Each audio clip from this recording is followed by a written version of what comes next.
We're all deeply saddened and shocked that the terrorists would choose a place of prayer and worship to kill 49 innocent victims and to injure many more, including women and children. In Canada, Muslims are still recovering from the aftermath of the terrorist attack in the Quebec City Mosque, and we're deeply disturbed that today's terrorist act in New Zealand was actually inspired by the Quebec City shooting. Canadian Muslims today are going to be going to Friday prayers, and that means that they're going to be going to a space that they feel might not potentially be safe for them. And my initial reaction, of course, as someone who works, who's an activist and works to create things like vigils for the community to come together, was that it's going to be a very long, difficult day. Our children are emotionally distraught and afraid of returning to school after the March break. It's extremely difficult to explain to them what has happened and why. Today we call on all Canadian politicians and leaders to take a firm stand against Islamophobia and to make sure that the Muslim community across Canada is safe against all Islamophobic and right-wing extremism. We know that when these incidents happen across the world, there's an impact locally. And so we've reassured our religious leaders, and particularly our mosque, that we'll have some visible presence today to make sure that they know that we are there for them. It's important to know that there isn't an increased threat in Canada or here locally, but we know that it certainly puts the communities on angst, on unease as far as when these tragedies occur across the world. 2 mosques, I understand 49 people dead. It's horrifying. It is to me beyond really comprehension. I feel a very visceral reaction to it. I'm angry. I myself get filled with a desire for revenge when I see things like that. These are innocents. These were people who were worshiping.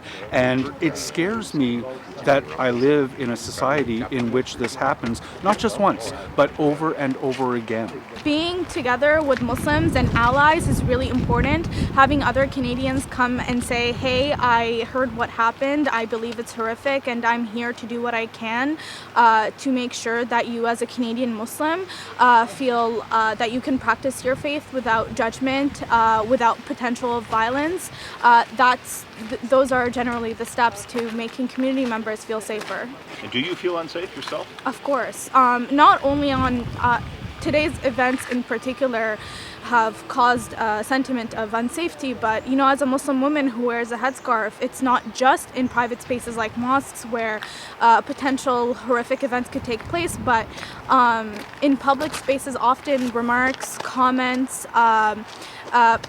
I've even faced certain acts of violence on public transportation, for example, and that definitely all accumulates to a sentiment of unsafety. It's horrific what happened. A terrorist attack against people, Muslims that are just going to pray. It is completely unacceptable, and we've seen it here. We saw last year in Quebec shooting at the mosque, and talking to members of the congregation here where their kids are literally scared to come to pray at the mosque. We heard about the news this morning when we woke up, and we're reading about it, and of course it was we were heartbroken to hear about it. And then I was fortunate enough to see on Jeff Leiper's website that there was this opportunity to come down and show support for our own local community. So I talked to the kids at that point and explained what had happened and asked if they wanted to come down, and they did. So we made the signs and came down, and we weren't really sure what to expect, but we wanted to just show our support. And I think it's important that we remember that we're not as far removed as we would like to be, and so that people even in our own communities are experiencing different levels of racism all the time, and that we need to not just acknowledge it, but be actively trying to change that in our communities. I'm so happy to see you guys. Thank you for coming over to speak with us. We were glad we were able to show you. I really appreciate you coming.